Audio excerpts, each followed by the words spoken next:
Қайырлы күн қыздар, сіздермен бірге бота. Мен бүгін сіздерге айраннан осындай керемет кекстерді жасауды үйретемін. Ең алдымен менің каналыма кіріп, подписаться кнопкасын басып тіркеліп алыңыз.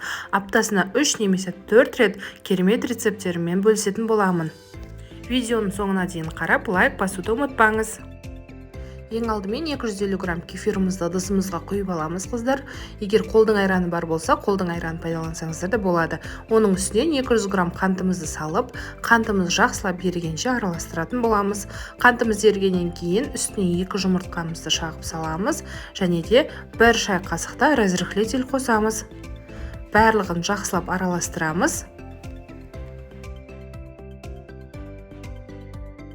Масамыздың үстіне 50 грамм сұйық май құямыз және де 250 грамм ұн саламыз. Дағыны іртігі жазылғанша жақсылап араластыратын боламыз. Ішінде мүлдем тұмалақ болып қалмау керек іртік болып. Осындай не сұйық емес, не қою емес маса дайын болады қыздар. Енді бұл дайын масамызды кексіміздің қалыптарына құйып шығамыз.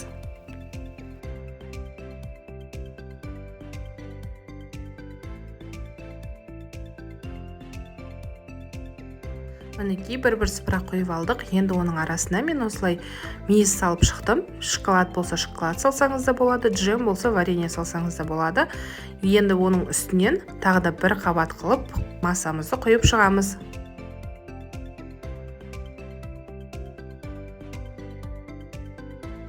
Дайын болған кекстерімізді 160 градуста 25-30 минут бойы пісіріп аламыз.